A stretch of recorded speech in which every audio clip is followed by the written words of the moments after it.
They say whenever someone is killed in a fit of rage, their spirit goes on to possess the dwelling that they were killed in, and all who enter the dwelling are infected with a curse that will never ever let go. Now, for young Detective Muldoon, she has found that this is all too true, and the Juhan has ensnared her in this trap. This is The Grudge. So, yeah, this is like basically a side quill to the original Grudge movie, and yeah, it's basically early on we see this woman. She's like the original caretaker of the house in Japan from the first movie that Sarah Michelle Gellar eventually replaces her. I can't remember what Sarah Michelle Gellar's character was named. And this character, who's named Fiona Landers, returns to her home and basically over the next few months winds up killing her 6-year-old daughter, her husband, and then herself. They were also in the process of selling their home to another family who was a very elderly couple who was undergoing some type of health. The wife was undergoing some type of health treatment, and the grudge winds up kind of affecting her as well. And it affects her mental state that drives it to the point that the husband calls a doctor who specializes in assisted suicide, basically. And we then jump to 2006. This is all over this 3-year span, basically. And that's where Detective Muldoon's story comes in. She's recently widowed and moved to this town in Pennsylvania, Cross River, Pennsylvania. And yeah, basically, all who enter this house get infected. Obviously, it's the Grudge, and gruesome deaths ensue. They definitely ratcheted up the gore in this film a lot more than before, the other ones. I mean, the other two, those were all PG-13. I think this was this one rated R? I can't remember. And I will admit, I liked the first Grudge movie, and I saw the second one. I actually think the second one's kind of underrated, and actually is a little bit better than the first. I think there was a Grudge 3. I can't remember at all. So, but yeah, I did kind of like the idea of this, and it is, to an extent, it does work. The idea, I think the story is presented in a not quite believable, in an entertaining manner. Unfortunately, a lot of that kind of falls apart over time too. Basically, we don't get the initial family, the Landerses, where the initial murders take place. That not until towards the end of the film, but we follow John Cho, who's this real estate agent who's brokering the deal between the Landers family and the Matheson family. That's the elderly couple, and his wife is pregnant, and they just found out that the baby is going to have I think it's adrenal leukodystrophy. Basically, the baby's just always going to be in a vegetative state. It's not going to, I hate to say live, but you get the idea. And they're mulling over whether or not they want to keep it. And he asked, but you know, as he's finalizing this deal, he needs them to sign. He needs Landers family to sign these papers, and they're not at the house, and he's constantly walking in because. And that's where the murders have already taken place, and he's greeted by the spirit of the Landers' daughter, who's named Melinda. And obviously, the darkness ensues from there.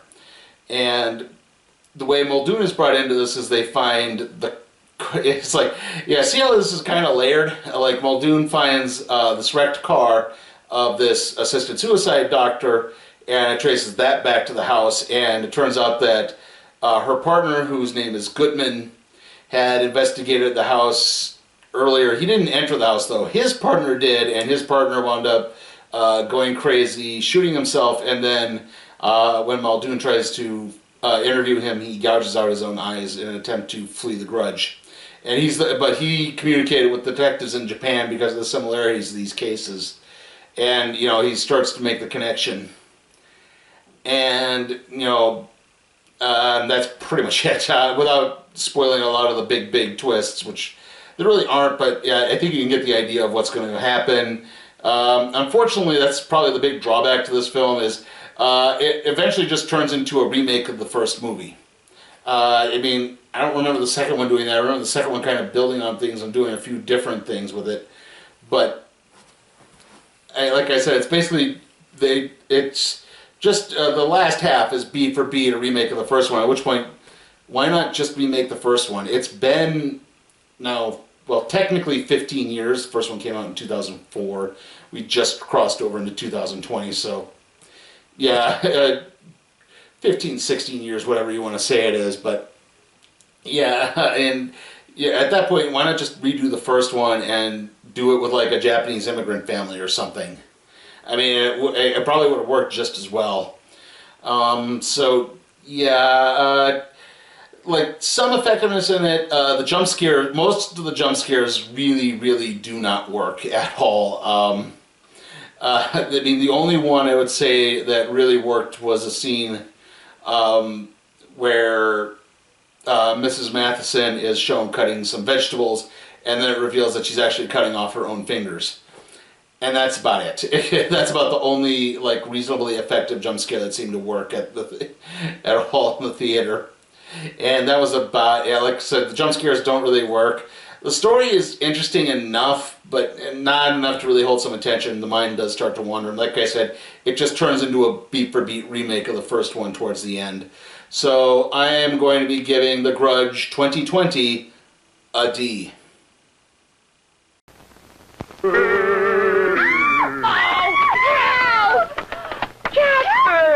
They took our sugar checks. I'll get your sugar checks back. Hey! What the?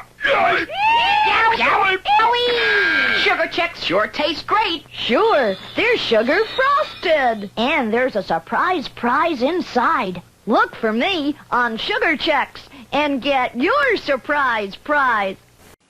Okay, trailer time, and nothing, well, we did technically get a couple of new trailers in here. I guess we got, well, three new trailers.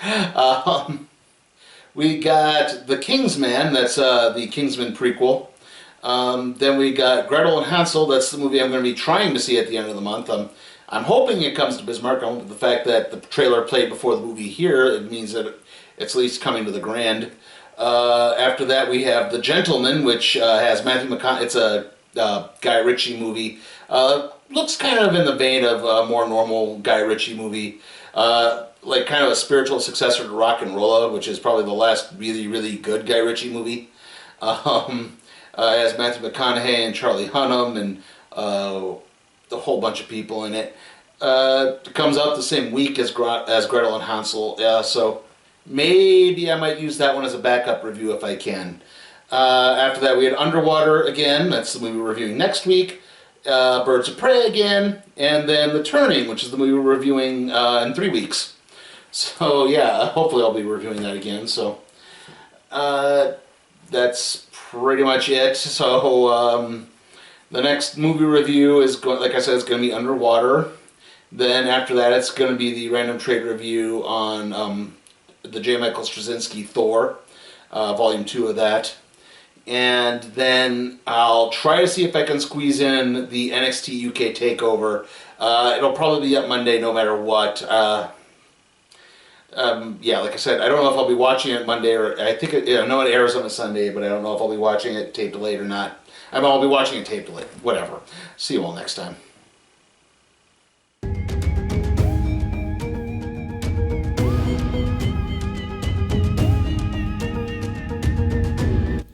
Hey guys, remember, you can help support my channel at patreon.com/SleepyTimeForCat Productions, where you can help request a movie, even if it's something like, say, Sonic the Hedgehog or the next Purge film. I'll review it.